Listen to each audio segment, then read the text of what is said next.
Me voilà quelque part dans les îles Shetland, à l'extrême nord de l'Écosse. Les éleveurs des îles britanniques, qui élèvent des animaux depuis des millénaires, sont à l'origine de nombreuses races domestiques dites intensives pour répondre aux besoins de la société de consommation de masse. Mais ce peuple d'éleveurs a aussi conservé des races animales beaucoup plus anciennes, primitives, très rustiques, qui ont traversé les âges jusqu'à nos jours en s'adaptant aussi à leur environnement. Mais avant d'atteindre ce sanctuaire, mon voyage a commencé 700 km plus au sud, dans la ville d'Édimbourg.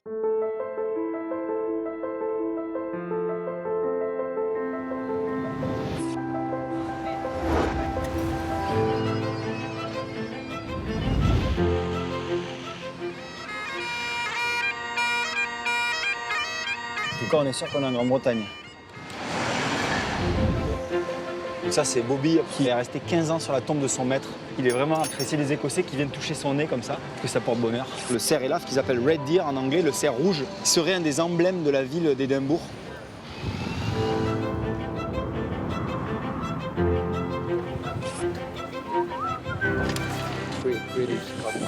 Il appelle la vache des Highlands. C'est des bonnets en fait.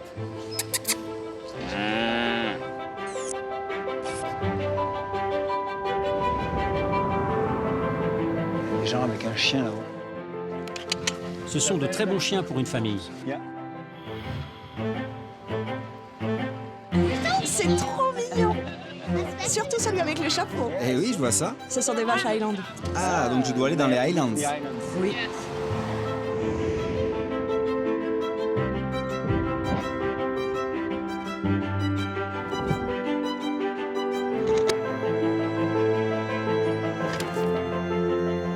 C'est assez génial parce qu'on voit bien qu'Édimbourg, c'est parsemé de parcs urbains. Ça respire Édimbourg, c'est bien.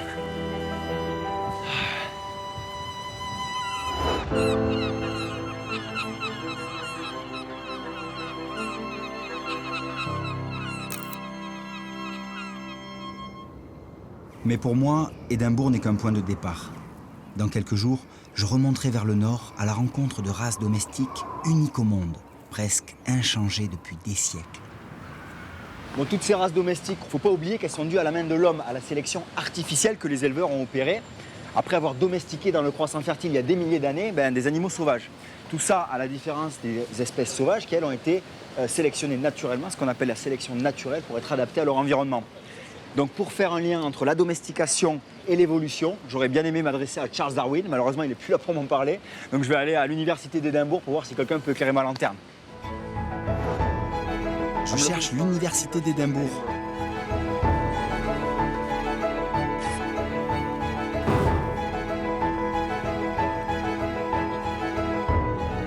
Bonjour. Professeur Charles Worth. Enchanté, je suis Rémi. Enchanté. Waouh, vous travaillez ici? Oui, et voici une partie des gens qui s'occupent des microscopes avant le retour des étudiants à l'automne. Ah, vous avez beaucoup de microscopes. Ouais. Brian Charlesworth a consacré toute sa vie à l'étude des espèces et de leur environnement. La domestication, qui n'est autre que la transformation d'une espèce sauvage en une forme domestique par la main de l'homme et sur plusieurs générations, n'a pas de secret pour lui. Et voilà. Wow. Gallery. C'est la galerie. Great. Et voici le gardien des lieux. Big head. Est-ce que vous pourriez m'expliquer quelle est la différence entre la sélection naturelle que Charles Darwin a étudiée et la sélection artificielle que nous pouvons observer dans la domestication? Dans le cas de la sélection artificielle, en fait, c'est l'être humain qui choisit la prochaine génération. Mais dans le cas de sélection naturelle, c'est l'environnement qui fait ce choix, pour ainsi dire. En fait, la race domestique apporte une réponse à un besoin de l'homme. Oui. Le mouton vivant dans de beaux champs plats du sud de l'Angleterre aurait certainement du mal à vivre sur les collines en Écosse ou dans le nord de l'Angleterre. L'adaptation est un concept relatif. Fondamentalement, c'est la raison pour laquelle il y a des races d'animaux différentes dans des endroits différents. Et c'est la même chose avec les plantes. Elles se porteront bien dans un endroit, mais moins bien dans un autre. Là, c'est rigolo parce qu'on a un bon exemple. On a un mouflon naturalisé. Ça, c'est le probable ancêtre de tous les moutons domestiques du monde. Et ici, en bas, on a un crâne de bélier, mais qui est donc l'animal domestiqué, avec un caractère qui a été renforcé. Là, en l'occurrence, c'est la spirale des cornes du bélier. On voit comment l'homme a modifié l'anatomie des animaux. Aujourd'hui, l'homme est devenu maître dans la manipulation génétique des animaux.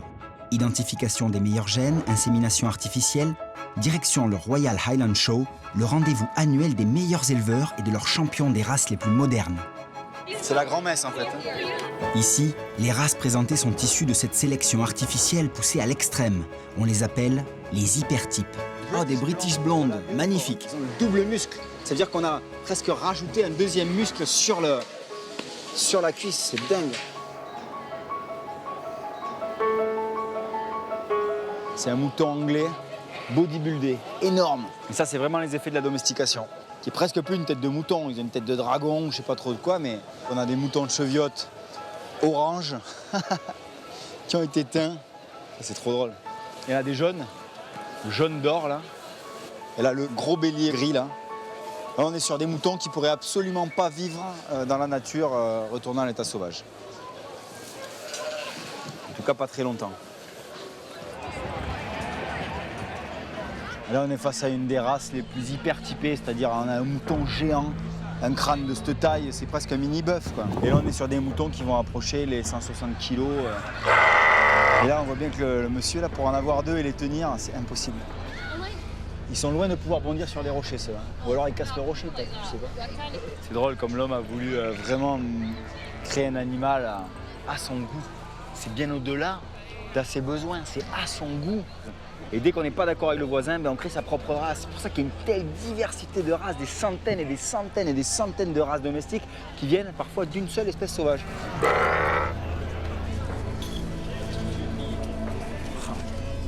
C'est un mouton Jacob. Et le mouton Jacob, il a 4 cornes. La sélection naturelle voudrait que ce gène 4 cornes se perde. Ça, c'est l'élevage moderne. On sélectionne des caractères mutants et ça fait de nouvelles races. On joue avec la création, on joue avec le vivant, on joue avec les formes, les couleurs. L'autre grande star du salon, c'est la célèbre vache Angus. Cette race à viande est le symbole par excellence de l'animal hypertypé, dont l'ancêtre sauvage a été très modifié par l'homme au fil des millénaires. Et je cherche une jeune éleveuse dont j'ai entendu parler, qui apparemment va présenter sa vache, ou ses vaches, je ne sais pas trop, au concours. Elles sont belles, elles sont luisantes. Là. Stéphanie? Bonjour. Rémi, enchanté. Bonjour. Comment ça va? Bien, merci. Voici Evora, Quel âge elle a? 18 mois. Ok. Ici, Et elle est en forme? Oui, elle est gestante. Elle a un petit dans le ventre. Ah, donc elle porte un veau. Quand ce sera notre tour, je vais la lever et la brosser pour enlever la paille. Ensuite, je vais bien la lisser de façon à ce qu'elle ressemble à celles qui sont là-bas. Bien choyée. Et après, on fait ça. Ah d'accord, et maintenant on applique le gel. C'est du gel qui comporte de la teinture noire. Donc ça relève le poil, mais ça fixe aussi la couleur. Ah, c'est dingue, ça change complètement la texture. Mais elle sait que c'est toi, hein? Oui. Elle aime ça, elle se lèche les lèvres. Je veux participer là. Je veux la coiffer, moi, Evora. Tu veux essayer? Ah ouais, avec plaisir. Fais attention, elle donne des coups parfois. Ok. Ah, c'est un très très beau poil, un poil ras. À mon avis, elle a une chance pour aujourd'hui. Oh, elle vient de m'embrasser. Je crois qu'elle t'aime bien. Ouais. Elle n'embrasse pas grand monde. Allez, c'est parti. Ici, en Écosse, ces concours ressemblent à du sport de haut niveau, où les familles d'éleveurs jouent leur réputation et où rien n'est laissé au hasard. L'animal est chouchouté, préparé comme un bolide avant une course. En coulisses, une ambiance de paddock. Là, à quelques minutes d'entrée sur le ring, on sent bien la tension et la concentration de tous ceux qui préparent leur vache. Dans quelques minutes, Stéphanie et Evora entreront sur le ring. Un homme dans le public observe tout ce cérémonial d'un œil attentif. Il s'appelle William et il est lui-même juge de concours. Vous croyez qu'Evora a une chance? Oui, c'est une très bonne génisse. Straight. Go.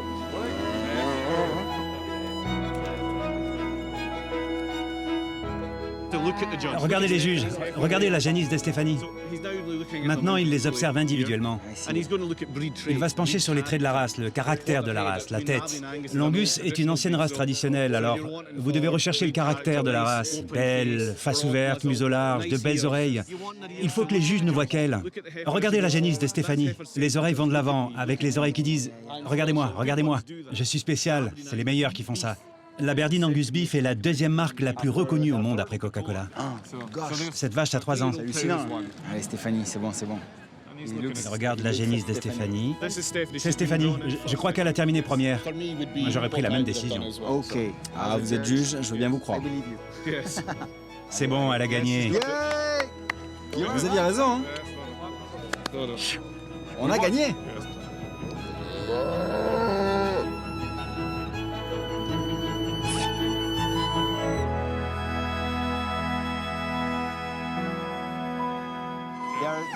L'Angus, c'est une race tellement optimisée que quelqu'un qui ne connaîtrait pas son haut niveau de sélection serait presque surpris, non? Aujourd'hui, avec la génétique, tout est possible.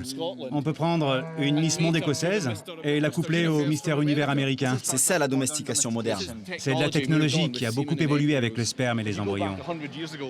Il y a 100 ans, une vache Angus devait avoir cette taille. Puis, dans les années 50-60, elles sont descendues à cette taille. On les appelait les Belt Buckle Cattle. Tout ça à cause du rationnement après la guerre.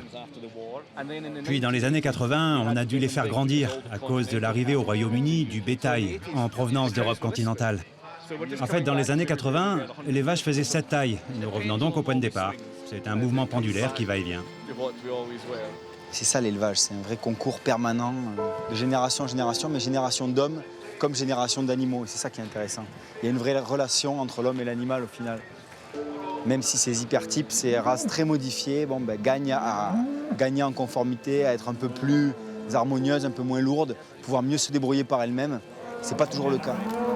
Dans ce salon, j'ai vu les espèces les plus manipulées et transformées. Ces animaux-là ne pourraient plus survivre dans la nature. J'ai vu le bout d'une chaîne, conséquence d'une domestication poussée à son paroxysme.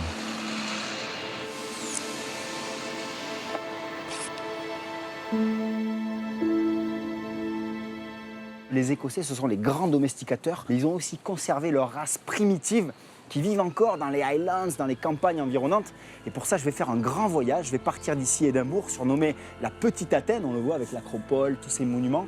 Et je vais remonter comme ça jusqu'au Shetland, cet archipel nordique, en passant par les Highlands, en passant par le Loch Ness et en essayant d'observer toute la vie sauvage et domestique qui s'offrira à moi. Direction le nord, comme pour remonter le fil de l'histoire. Il y a plusieurs siècles, la mer recouvrait ces étendues. Aujourd'hui, ce sont des pâturages où, entre dunes et marais, les animaux domestiques s'ébattent en semi-liberté, vivant en symbiose avec leur environnement.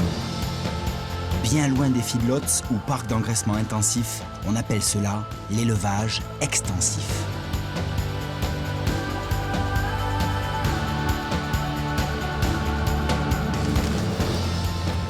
Je viens de passer la ville d'Aberdeen, qui est plus connue pour ses plateformes pétrolières. On voit les flammes qui brûlent toute la journée, toute la nuit. Là, on arrive déjà sur des zones intéressantes.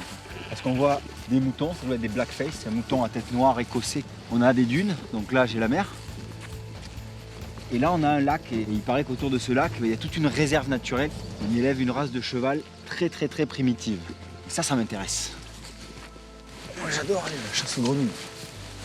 Ça, elles sont belles. Et ici, elles ont une teinte rousse et noire. Ah, celle-là, elle est géniale. Elle est comme peinte. Hein? Grenouille écossaise à l'œil d'or. Ah, et voilà la volée de vanneaux. C'est des échassiers qui vont fréquenter comme ça les prairies. C'est un oiseau qui a été très chassé, migrateur. Et on disait même qui n'a pas mangé de vanneaux n'a pas mangé de bons morceaux. Donc on mangeait des vanneaux.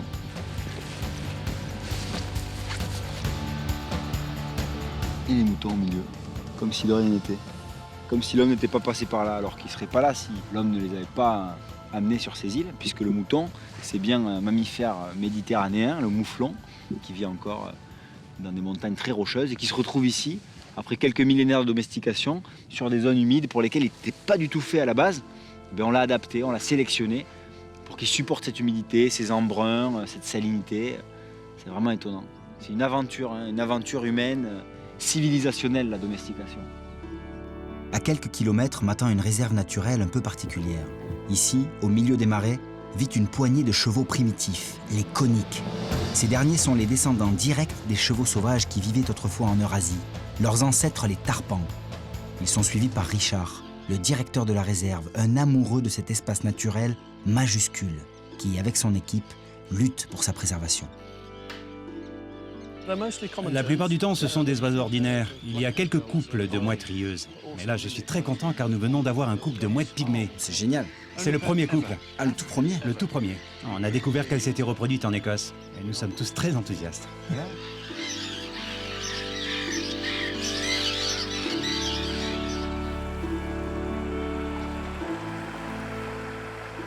Ça, c'est ce qu'on appelle les scorpions d'eau.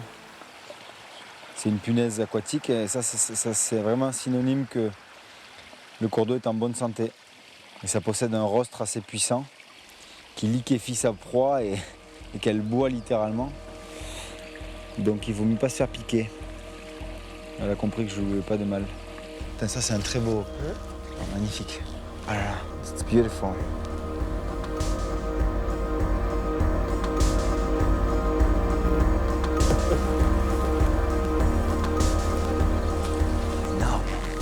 Ils émergent de la végétation.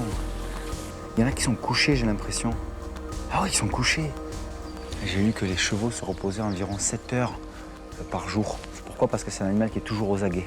En fait, sa principale défense, c'est la fuite. On voit que les poulains sont beaucoup plus clairs que les adultes. Apparemment, les chevaux sauvages qui ont disparu d'Eurasie et du monde entier, qu'on appelait les tarpans, avaient les mêmes colorations. Ils ont hérité de cet ancêtre sauvage disparu. C'est la raie de mulet. C'est une raie plus foncée sur le dos, mais aussi des zébrures aux pattes et la crinière bicolore.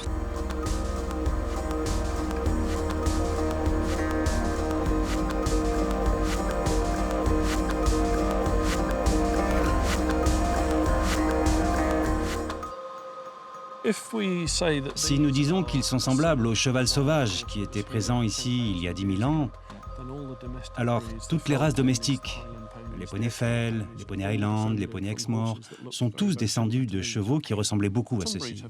Certaines races ont disparu, d'autres ne sont pas aussi nombreuses qu'autrefois.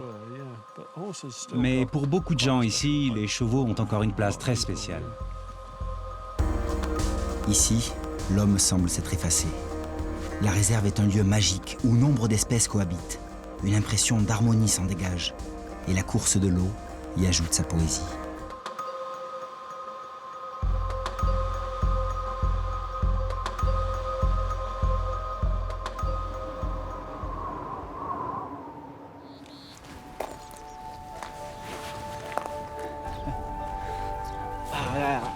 C'est la vache des Highlands.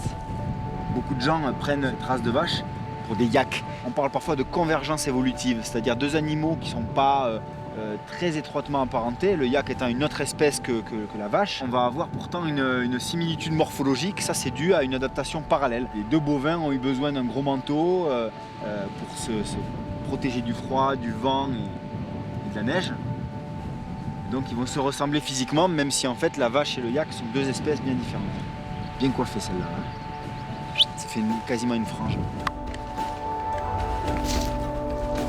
Là je suis au cœur des Highlands. Je suis vraiment content parce que je vais devoir traverser le Loch Ness pour continuer mon voyage vers les îles Shetland, tout au nord de l'Écosse. Et pour ça, il va me falloir naviguer sur le Loch Ness. C'est un vieux rêve et c'est Stuart qui m'attend pour me faire découvrir aussi la faune sous-marine du lac. Tac.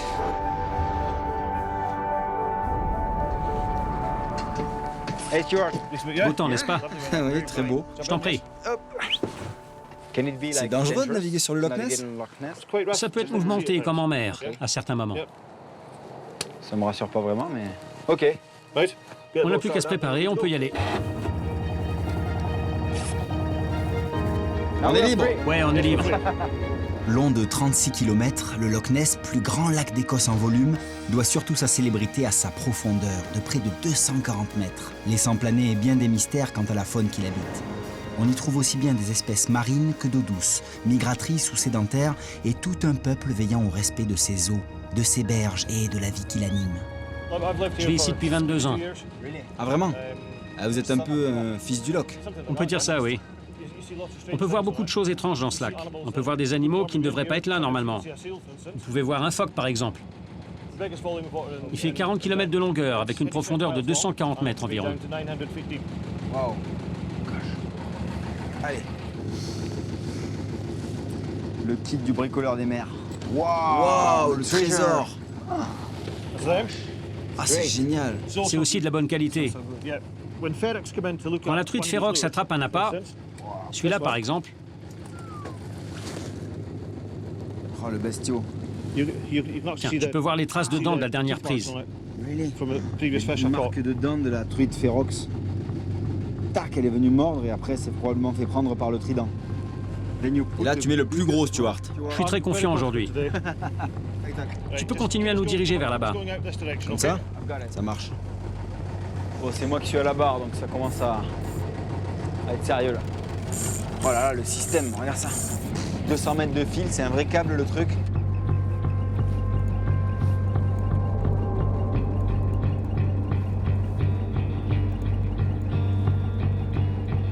Il ne nous reste plus qu'à attendre.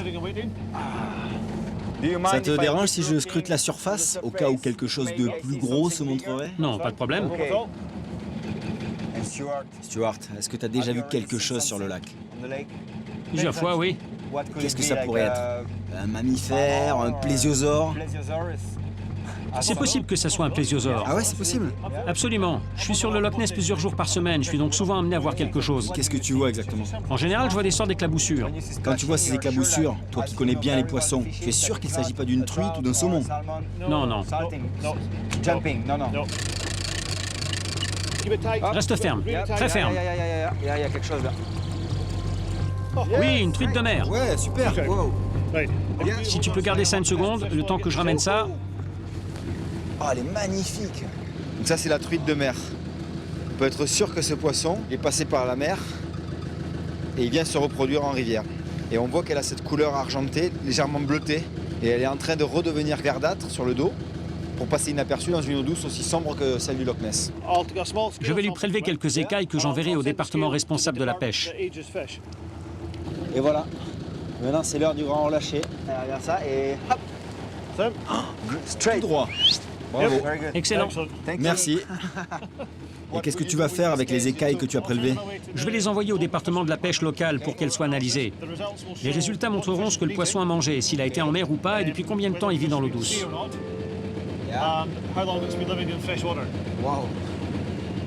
Alors, voyons ce qu'on peut observer.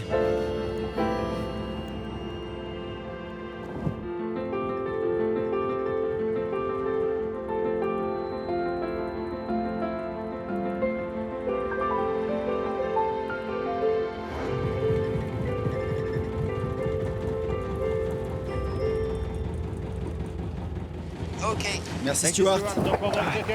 Au revoir, merci. Bon, voilà, là je suis dans les Highlands du Nord, au-delà du Loch Ness. Je vais pouvoir aller à la recherche des races primitives qui vivent sur ces lieux.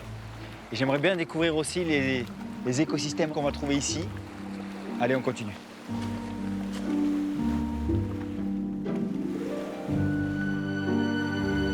Au-delà du Loch Ness, l'Écosse est plus connue pour ses plaines dénudées que pour sa forêt ancestrale, la dite forêt calédonienne. C'est bien normal, car elle est sur le point de disparaître. Pour cause, déforestation à outrance et surpâturage entraînent la disparition d'un écosystème unique, finalement beaucoup plus écossais que les Landes, dû à cet inexorable recul des massifs boisés. Un drame pour toute la biodiversité. Mais un homme se bat depuis plus de 30 ans pour y remédier. La forêt l'habite, c'est sa vie. Il s'appelle Alan Watson Featherstone, et pour l'heure, son constat est amer. Il y a 50 ans, il y avait une forêt ici. Branches mortes, encore des souches d'arbres ici. C'est un paysage dévasté, un écosystème ravagé. Et les gens pensent que c'est naturel, que c'est magnifique. L'Office du tourisme écossais promeut une Écosse magnifique, de grandes étendues sans aucun arbre. Il reste très peu de forêts et beaucoup trop d'animaux de pâturage, surtout des cerfs et lafs. C'est ce qu'on appelle le surpâturage. Là, c'est hallucinant. On cherche un seul petit arbre, il n'y en a pas un. Par contre, des crottes de cerf partout. Celles-ci sont un peu plus fraîches. Quand elles sont fraîches, elles sont noires et brillantes. Celles-là sont légèrement sèches. Ce qui est en train de se produire, c'est qu'il n'y a plus de prédateurs par notre faute. Plus de loups, plus d'ours ou de lynx. Ils ont disparu d'Écosse. Donc le nombre de cerfs a augmenté. La forêt a rétréci. En gros, le cerf mange son propre habitat depuis 200 ans.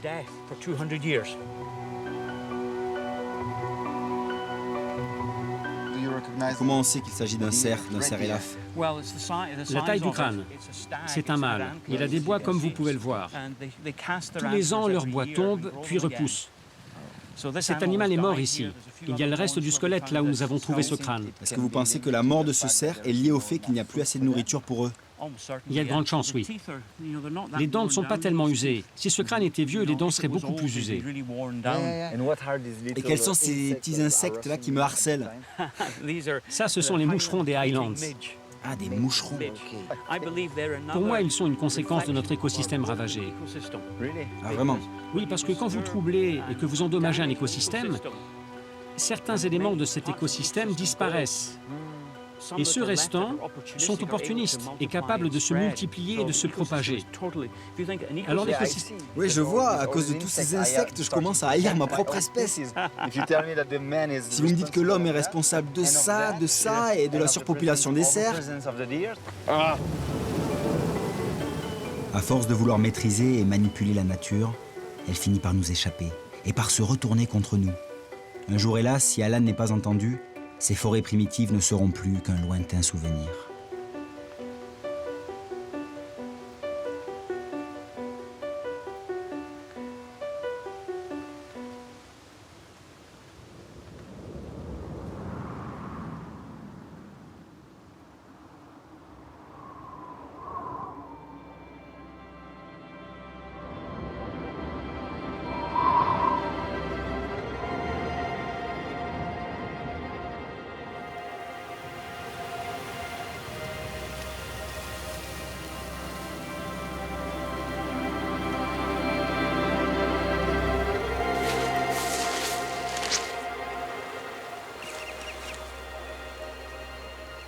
Là, pour moi, c'est un peu l'observation suprême. Après avoir traversé comme ça des landes de désolation qui sont bien caractéristiques des Highlands. Et là, je suis face à une espèce typique du Grand Nord, c'est le plongeon arctique. Hop, c'est brun. C'est un oiseau au corps complètement fuselé, la tête de dragon, au bec en forme d'aiguille. Il est très délicat, noir, avec un damier blanc sur le dos et une tête gris-souris veloutée, extraordinaire. Les densités sont extrêmement faibles. Je crois qu'il n'y a que quelques dizaines de couples qui nichent ici en Écosse. On ne va pas les déranger plus longtemps.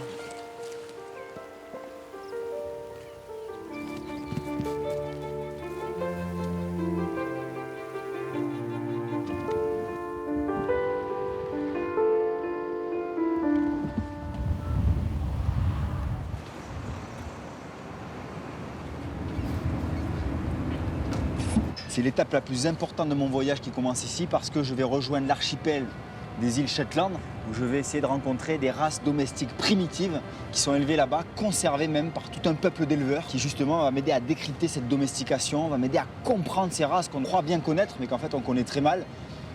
Donc des espèces comme le mouton, la vache, le cheval qui là-bas voilà, existent depuis la nuit des temps et ont l'air d'avoir pris des formes tout à fait particulières et moi je suis trop content là, de quitter les Highlands pour les Shetland.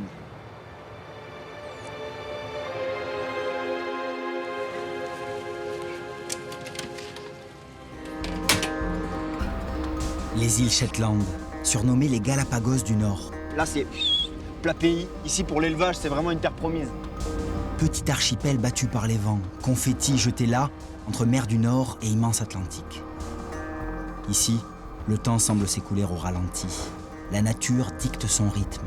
Ce territoire est aujourd'hui un sanctuaire pour de nombreuses espèces, un lieu magique et envoûtant.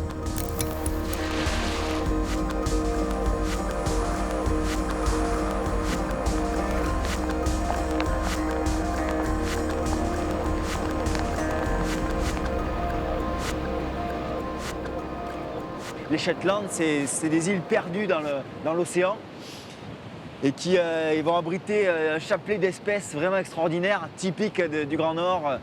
et qui vont trouver ici un refuge pour nidifier. Voilà, le macaremoine. Alors ça, le macareum, c'est vraiment pour lui que je fais ça parce qu'il est vraiment extraordinaire. On l'appelle le perroquet de mer parce qu'il a un plumage somptueux, un bec très coloré. C'est des oiseaux qui ne sont pas forcément migrateurs, on les qualifie d'erratiques parce qu'ils vont venir sur Terre seulement pour nidifier. Le reste de l'année, ils sont en haute mer, donc ils sont aussi en proie aux marées noires, au dégazage. C'est des oiseaux qui prennent quand même de plein fouet l'impact de nos excès à nous. En face, j'ai le Canada. Là-bas, c'est les îles Féroé, l'Islande, le Groenland. Au-dessus, c'est le pôle Nord. Là-bas, la Norvège. On est vraiment au cœur d'une espèce de nature sauvage où apparemment ont survécu des races domestiques emblématiques et primitives que je suis venu découvrir ici.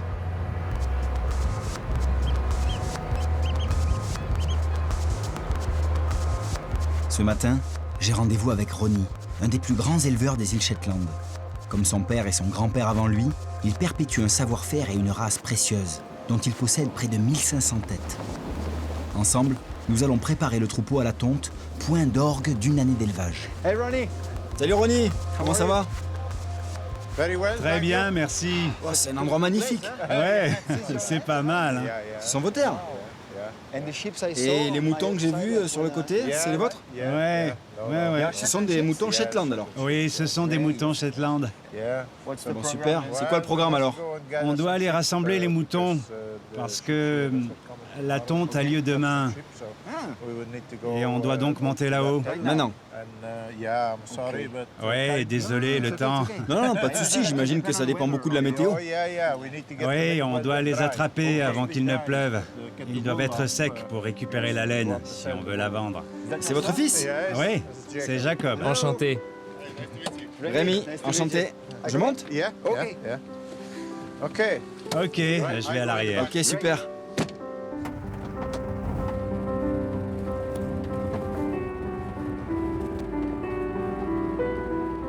Avec mon père, vous irez là-haut.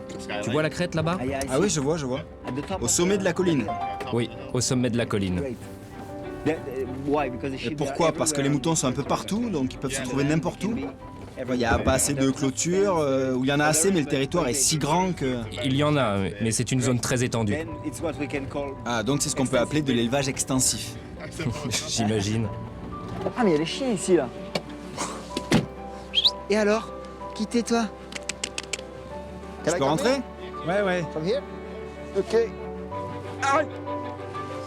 Oh, le son. Nous allons là-bas.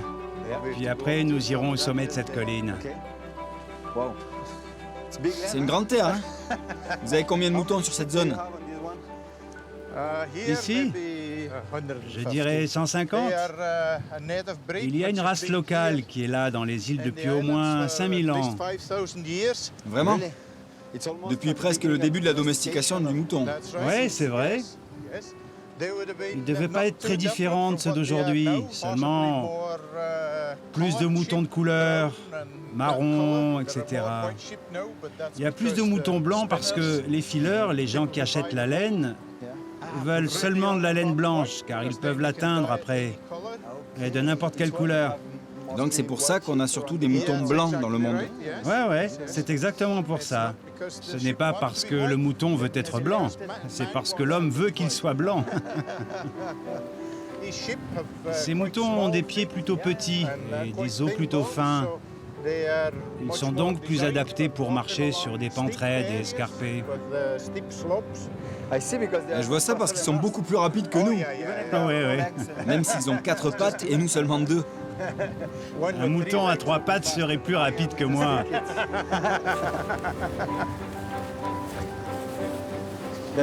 Ronnie, qu'est-ce qu'on fait maintenant? On se sépare? Oui. Je vais aller de ce côté-là de la clôture. Et je les déplacerai vers là-bas. Si tu vas de ce côté de la clôture, peut-être que le mouton ne descendra pas. Ok, donc moi je bloque ce côté-là. Ouais. Ok, ça marche. On y va. Tu prends le chien? On y va. Allez.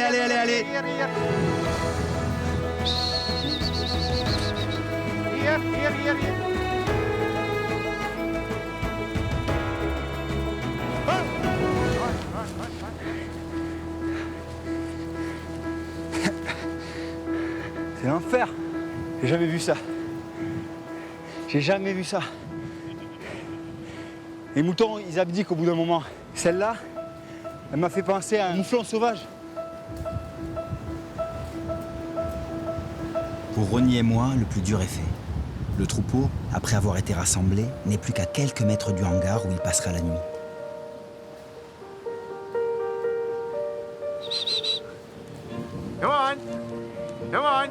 Je vois que Ronnie commande ses chiens à distance.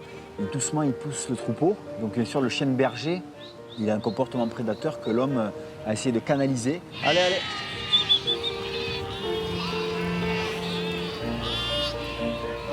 Normalement, on a vraiment orienté la sélection des chiens de berger pour qu'ils n'aillent pas jusqu'à l'attaque. Mais face aux moutons récalcitrants, aux béliers ou aux brebis un peu durs, ben voilà, le chien peut aller jusqu'à mordien, jarret, parfois plus. Hein, il y a des accidents sur des concours. Voilà, là, attention parce que c'est un agneau. Et...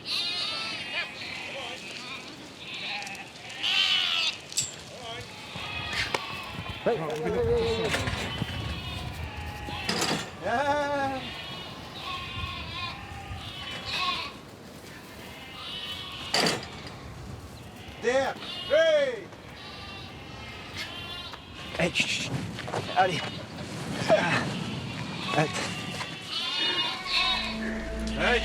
C'est ok. Waouh.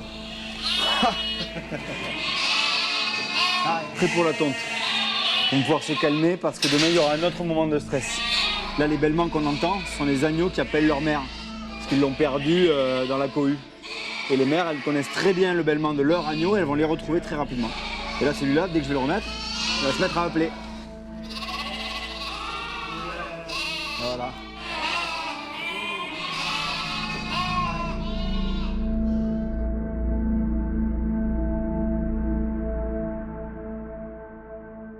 Entre l'homme et le mouton, c'est une histoire qui dure depuis plus de 10 000 ans. Demain sera une journée particulière pour les hommes et leurs troupeaux, un moment unique, un événement.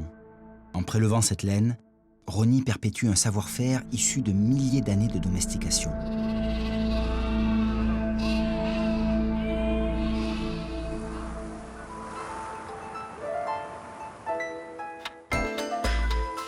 Sur les plaines verdoyantes des îles Shetland vit une autre race très ancienne, dont la renommée a depuis longtemps fait le tour du monde, celle du poney Shetland, sans doute issue des premiers équidés du nord de l'Europe. Salut Arvin. Comment tu vas? Bien, merci. Avec tes poneys? Ouais. Bonjour monsieur. Oui, ça a l'air d'être quelque chose de familial pour vous. Oui. Mon grand-père et ma mère ont commencé à faire ça dans les années 60. On a toujours eu des poneys ici, aussi loin que je m'en souvienne. À l'origine, on les utilisait comme moyen de transport pour convoyer les gens. Dans les années 60, ils étaient utilisés comme poneys pour les enfants. Ils sont formidables comme premiers poneys pour faire débuter un enfant. Oui, ils sont trapus, très robustes. C'est parce qu'ils vivent dans un écosystème difficile? Oui, c'est un environnement très dur. L'hiver, il y a beaucoup de vent ici. Du vent froid, j'imagine. Oui, il s'est adapté pour être à l'aise dans ce genre d'environnement. Son métabolisme produit de l'énergie très facilement. Celui-là, il est très jeune. Hein? Oui, celui-là est très jeune. Ah, il est tout petit. Quel âge il a? Oh, il doit avoir 5 semaines.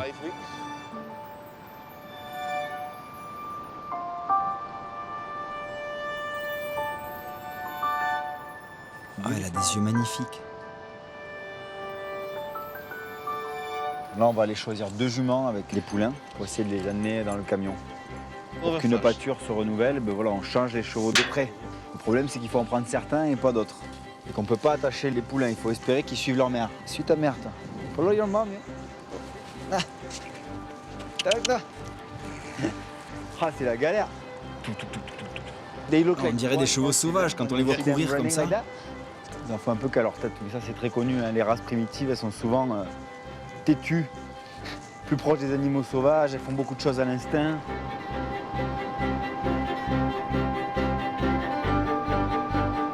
Et s'ils veulent pas monter, tu peux pas, qu'est-ce que tu veux faire? Un fusil hypodermique, un lasso, un piège à loup, non.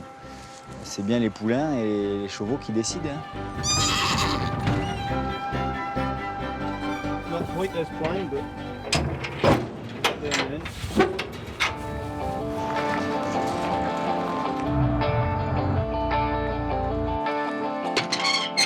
Allez. Allez, les jeunes. Celui-là est déjà dompté malgré son jeune âge. Oui, il est calme. Il est calme parce qu'il est avec sa mère. Oui, Et donc tu vas essayer de lui mettre le harnais sur le petit. oui. C'est la première que je lui mets. C'est la première fois? Oui. Allez, tout va bien se passer, ne t'inquiète pas. On essaye de le récompenser. Quand on tient la corde, on met un peu de pression. Et après qu'il ait fait un pas en arrière, on détend la corde. Allez, viens, c'est un mauvais moment à passer. Quand il commence à mâcher et à se lécher les lèvres, ça veut dire qu'il s'est soumis à la situation. On va aller là où il y a plus d'espace. C'est exactement la même technique que pour les chiens. Voilà, les premières marches à la laisse, apprendre à l'animal à porter un collier, à être contraint par un prolongement de la main de l'homme. Et pour ça, il ne faut pas faire des séances d'entraînement de plus de 20 minutes, sinon l'animal, voilà, il se dégoûte et il fatigue.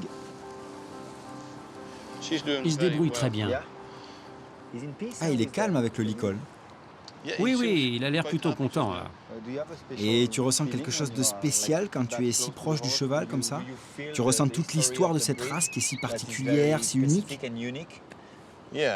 Oui, tu te rapproches d'eux.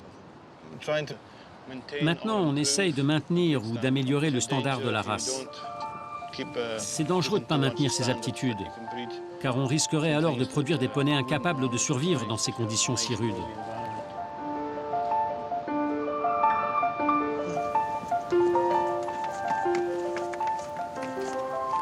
Phil, tu parles tranquille et placide. C'est pas des gros galopeurs. Hein. Good girl. Oui, il s'est bien débrouillé.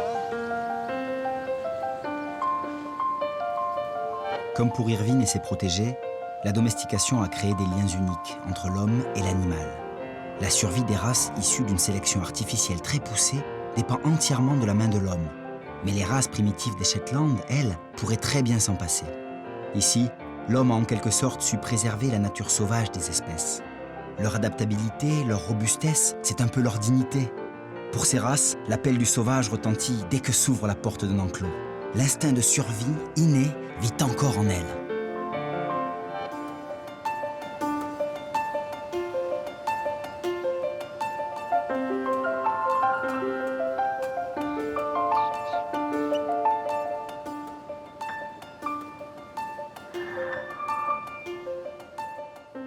Ça y est, pour Ronnie, c'est le grand jour. La tonte d'un troupeau est un moment à part dans l'année. Un jour de fête où l'on se retrouve pour perpétuer des gestes immémoriaux, universels. Comme tous les ans, cette journée particulière commence autour d'un petit déjeuner. Et est-ce que c'est une tradition, un rituel? Une sorte de jour de la tonte? Ouais. Les garçons, vous pouvez expliquer comment c'était à l'époque? Avant, c'était plus un événement collectif. Les voisins vous aident d'habitude? Maintenant, il n'y a plus grand monde qui travaille la terre parce que ça ne rapporte pas assez.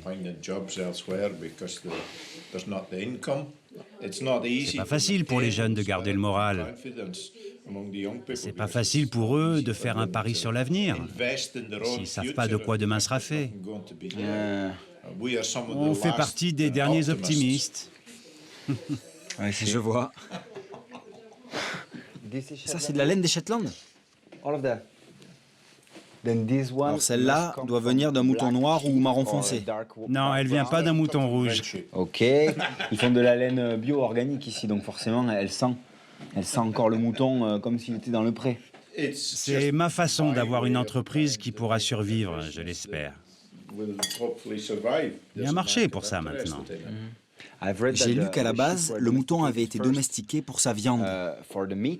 D'une certaine manière, pour moi, la laine a beaucoup plus de valeur que la viande.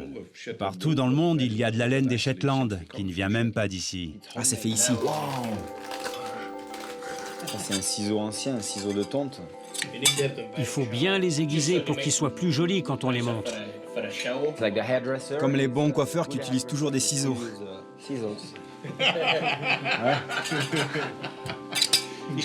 Il a payé pour avoir cette tête.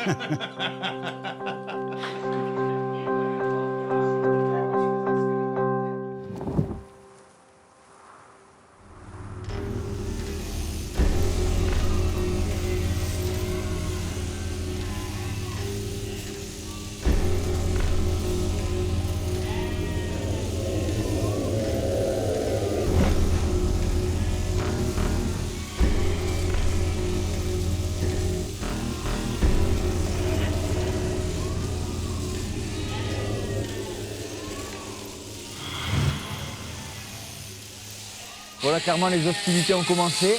Les moutons doivent être tondus, donc voilà, on les guide à travers tout un corral, un ensemble de couloirs.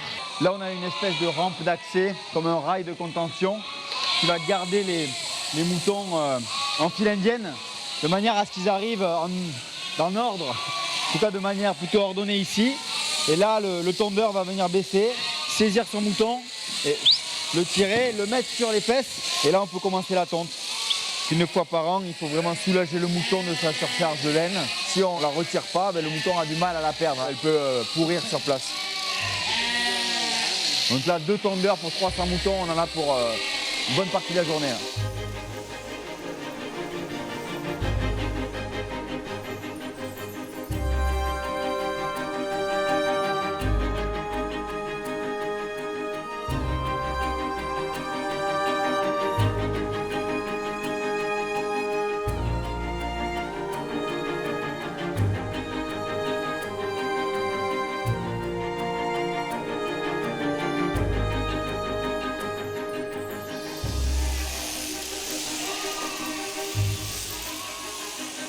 Finalement, c'est assez léger. Hein. On a une partie du lainage voilà, qui est sale parce que c'était près de l'anus. Donc forcément, les moutons, on enlève les parties indésirables. Et comment vous séparez les différentes sortes de laine? J'avais compris que vous faisiez d'abord une sélection par la couleur, mais après il se passe quoi? C'est de très bonne qualité. Bonne qualité? Tout ce tas est de très bonne qualité. Ah, vous sélectionnez les qualités de laine. C'est comme... Une vraie toile d'araignée. Oui, c'est ça, une toile d'araignée. La laine des Shetland est réputée pour avoir une très bonne tenue. Wow. Celle-là, elle est prête pour l'écharpe. La laine se délabre tant qu'elle n'est pas tissée. Une fois qu'elle est tissée, on peut en faire ce qu'on veut. Et des vêtements qui vont durer dans le temps, qui vont être élastiques, à la fois chauds quand ils sont humides.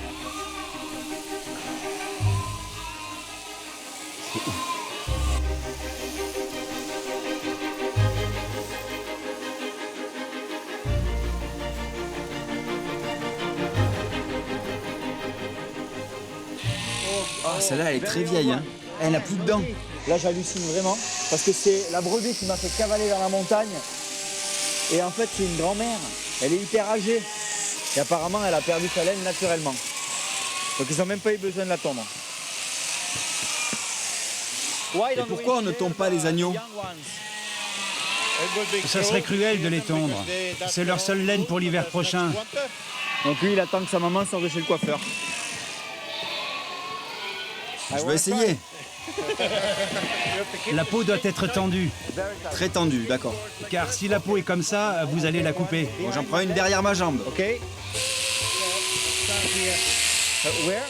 J'ai peur de lui faire mal. Aïe. Ok. Ok, comme ça? Waouh. Ça vient pas facile. On est le long de l'artère ici. Hein.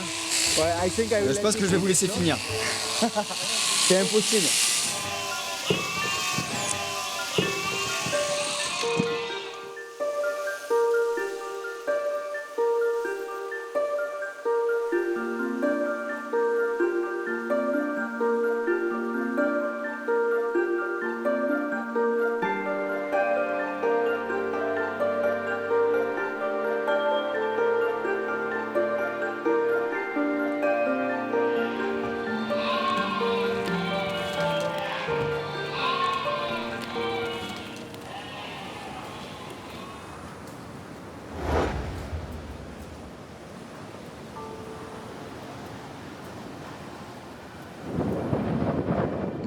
Est-ce que tu penses, comme Darwin, que les espèces qui survivent sont celles qui s'adaptent le mieux? Je ne crois pas que les gens réalisent à quel point les animaux sont intelligents. Ils ont une aptitude que la science ne pourra jamais mettre dans une seringue et injecter un animal. C'est quelque chose qui met des milliers d'années à se développer. Les races qui ont vu le jour durant le XXe siècle ont été développées à des fins commerciales. Productivité. Oui, et non pas pour convenir à un endroit. Et tu penses qu'on peut grimper? De quel côté? Pour avoir la vue. Comme vous voulez, c'est raide partout de toute façon.